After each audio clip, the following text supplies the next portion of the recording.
A very good evening to you, ladies and gentlemen. We can do better. A very good evening to you, ladies and gentlemen. Oh, wow. Well, I was a little confused. The introduction was to happen, and then I was told you're now next, so I came here. It's a great privilege, pleasure, and honor to be here this evening at this very special function, the graduation of class 2023 at DAIS. My sincere gratitude to Mrs. Neeta Ambani ji, Mrs. Isha Ambani Piramal ji, Mukesh ji, of course, for having me here. My heartfelt congratulations to the class of 2023 for graduating from here successfully, and my heartfelt congratulations to the parents, the grandparents who are here to celebrate this special occasion. Of course, my gratitude to the management of the school, Mr. Basu, the teachers, the staff here. It's an absolute joy, honor, and pleasure to be here this evening. Let me kick this evening off with a favorite story of mine. There was a little boy about 6 years old who came to a balloon seller who was selling balloons on the street. And he asked the balloon seller, "Uncle, will this red balloon go up in the air?" The balloon seller said, "Of course, it will." Said, "And the blue one?" 100% it will. "The pink one?" "Most certainly it will." And you know how kids can be. They can ask funny questions, and I give funny answers as well. A 4-year-old once came to a shopkeeper and said to the shopkeeper, "Girl," he said, "Uncle, मैं कैसी लगती हूँ?" 4-year-old girl. The shopkeeper said, "बहुत प्यारी लगती हो बिटिया." He said, "तो अंकल मैं बड़ी हो जाऊंगी तो आप मेरी शादी आपके बेटे से करेंगे?"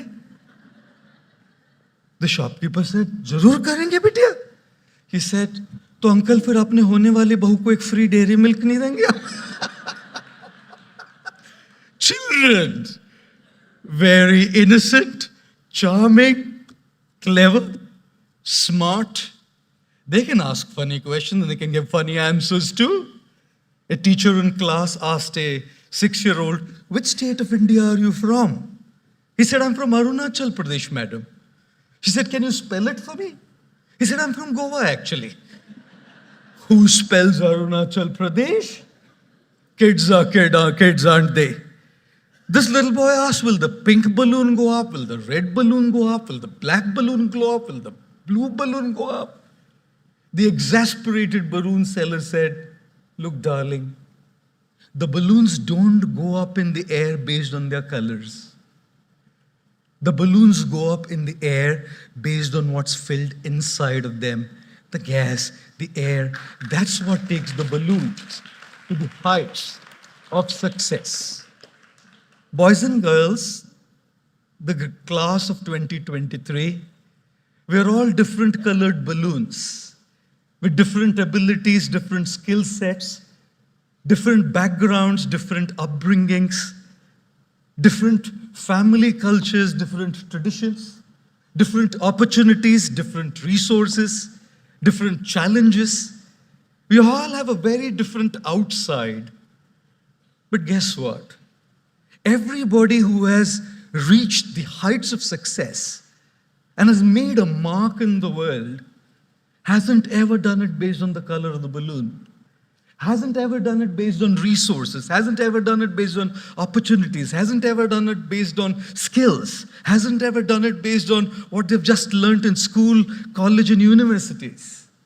These are all the colors of the balloons, and extremely important. Everybody who's left a mark in the world and has made the world a better place are the ones who had the right kind of gas filled inside their balloons. As we sort our outside, it is very, very crucial and important to fix our inside, because only those who have their inside sorted and inside fixed have reached high up in the sky, which is why, don't they say, it's not our aptitude, but our attitude that decides our altitude in our life. Yes, yes. We definitely, we definitely need aptitude. Our schools, our universities, our teachers have given us the aptitude, but along with that, they've also given us the right attitude by their own example. Our families have given us the right attitude by their own example. When you see an iceberg, you see only the tip of the iceberg on the surface of the water, don't we?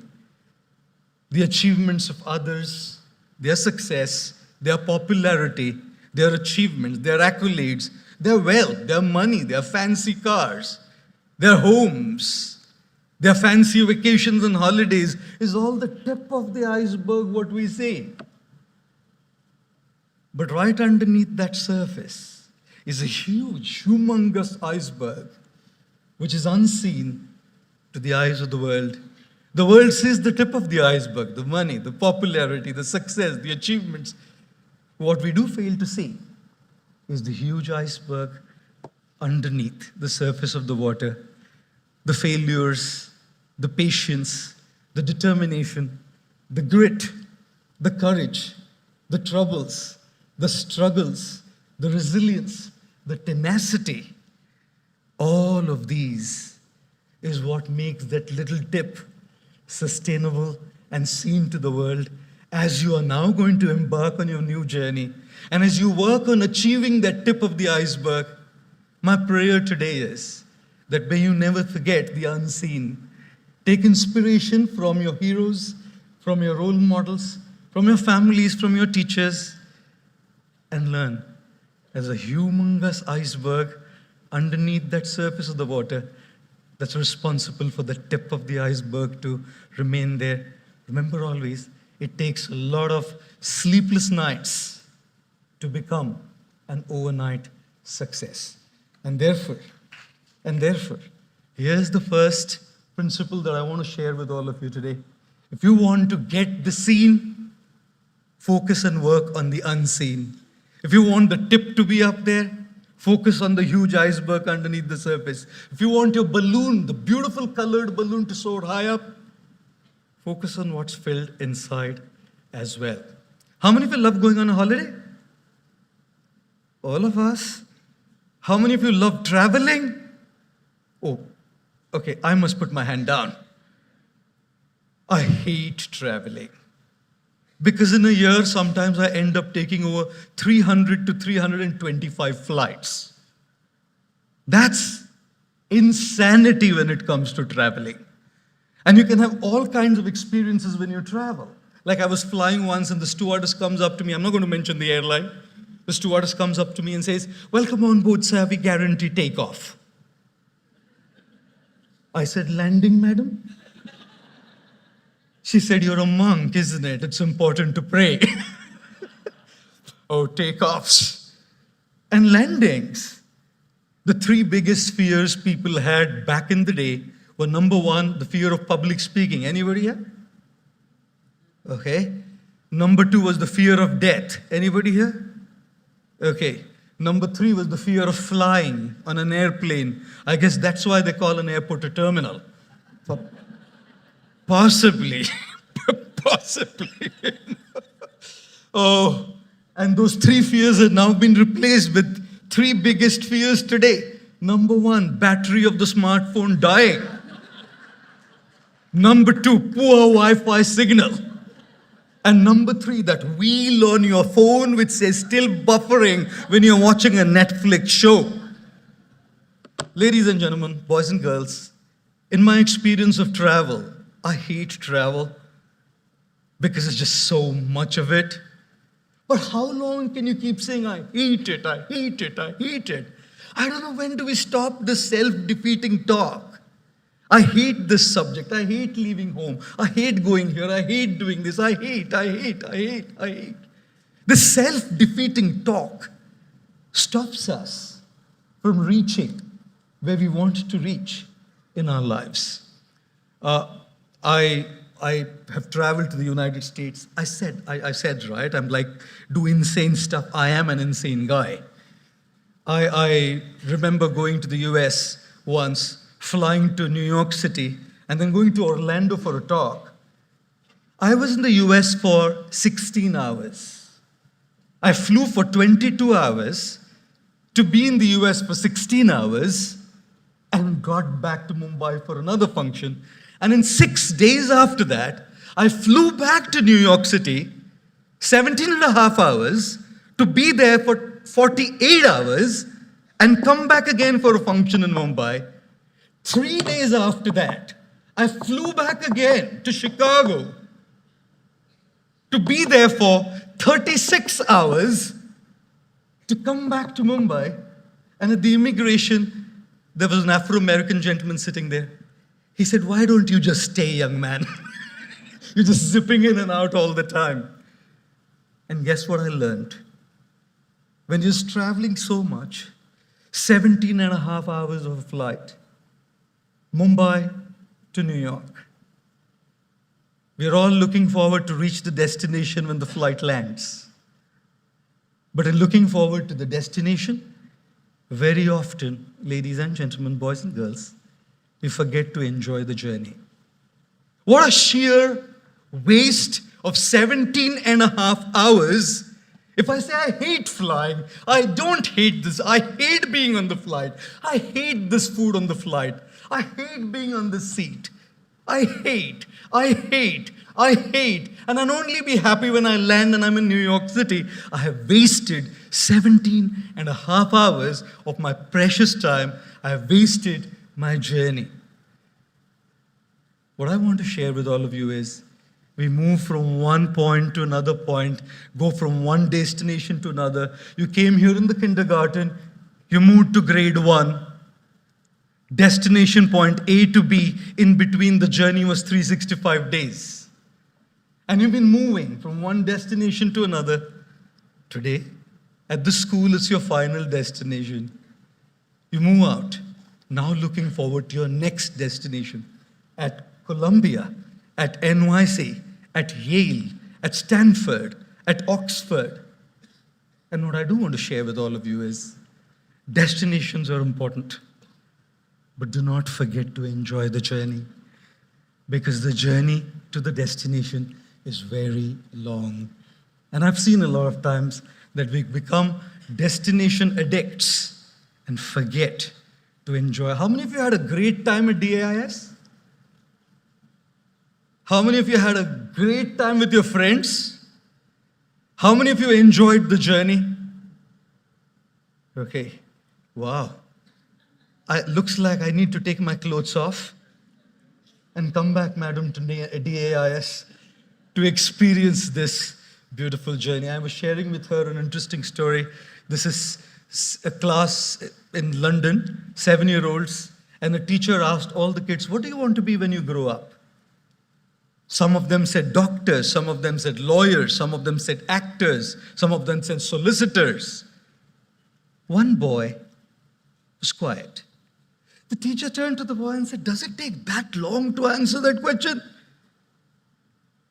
Very thoughtfully, the boy said, "When I grow up, madam, I want to be happy." The teacher said, "Boy, looks like you haven't got the question right." The 7-year-old said, "Ma'am, looks like you haven't got life right." Because if you would have gotten life right, you would know that everything that we do is wanting to be happy. And this answer was given by the legendary John Lennon of the Beatles group. Right? It was John Lennon who said this: "You didn't get life right. And therefore, as you move from one destination to another, do not forget to enjoy the journey and be happy." How many of you failed in any exam ever in your life? Okay, some courageous souls raising their hands. A boy was once walking with his dad, college-going boy, and his friend messaged him, said, "Our college results are going to be out very soon." The boy messaged back saying, "I'm walking with dad. If he picks the phone up and he sees I've failed in any subjects, I'll be taken for a task." So let's communicate in code language. If I fail in one subject, say good morning to you, I'll understand. If I fail in two, say good morning to you and dad, I'll understand. A couple of minutes back, he got a message saying, "Good morning to you, dad, family, and friends." Ladies and gentlemen, boys and girls, we all have had our own failures. We all have had our own disappointments. And as you embark on this new journey, you will have yours. Life is what it is.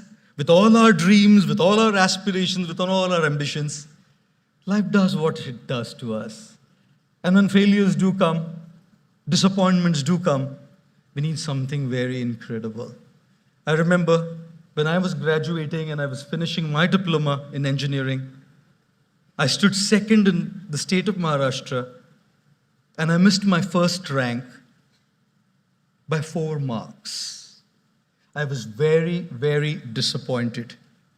I came back home with tears in my eyes, and it is at that time I remember my father coming and patting on my back and said, "Look, dear son, people will forget the grades and people will forget the marks. At the end of it all, what matters is to keep that spark alive. We need somebody to help us keep that spark alive." If I might borrow a glass of water. Thank you so much. You know something? All of us, in us, have the spark. All of us. That spark to do something, that spark to make a difference, that spark to succeed, that spark to soar high. And this is what life does to us. Dunks us in a glass of water. This is what life did to me when I wanted to stand first. I was disappointed. I lost my first rank in the state of Maharashtra for 4 marks. And what life does to us kills that spark within. This is what life does. Extinguishes the spark. Sometimes we feel I just can't keep going. I can't do it. I feel helpless. It's at those times that we need somebody to trigger that spark back within us, ladies and gentlemen.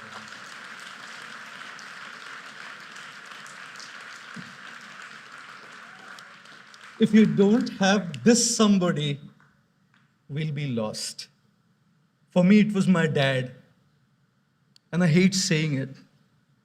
I disagreed with him. I didn't speak to him for 2 full years. He had to fall on my feet and say, "Sorry, son, for whatever I did. I didn't say you're sorry." My father left in the year 2009, and every single year I felt I'll go and say, "Sorry, Dad. I shouldn't have put you through this." He was the one who stood by me to light me up. And I, in my young zeal and in my young enthusiasm to achieve and be who I was very rude to the same people who light us up. The graduating class of 2023, when life takes the spark off, you will need someone. Is it your mom, your dad, your teachers, your mentors, your guides, your friends? Find somebody who will light you up. That is the third thing I would like to share with you this evening.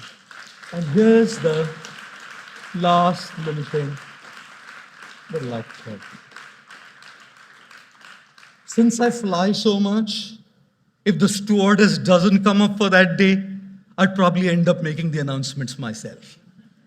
If there be a lack of oxygen supply in the cabin, oxygen masks will deploy from the panel above your head. Pull the mask sharply to activate the flow of oxygen. Secure the mask on your face and nose and breathe normally. Make sure your mask is in place before you help children, infants, or others. It is very important to put our mask in place before we can put the mask on somebody else. Mark Twain said something very interesting. He said there are two most important days in life. One is the day when we were born, and second is the day we find out why we were born in this world. You are all born to make a difference. You are all born to be change makers. You are all born to be a catalyst of change in the sometimes dark world that we live in. But do remember, if you don't have your mask on, you wouldn't be able to put the mask on anybody else's face at all. And which is why, as you achieve, as you grow, as you make your balloon soar high in the sky, as you make sure that the tip of your iceberg is up there, do not forget to care for yourself. You deserve more than what you're giving yourself. More respect, more love, more time, more kindness, more compassion. And when you receive all of that, you will definitely be in a position to share it with others. So graduating class of 2023, number one, work on the unseen so that the seen can soar high up. Graduating class of 2023, lesson number two, do not forget to be happy during the journey, because the journey can be a long one until we reach our destination. Lesson number three, always have somebody, when you lose it, to bring that spark back again in you.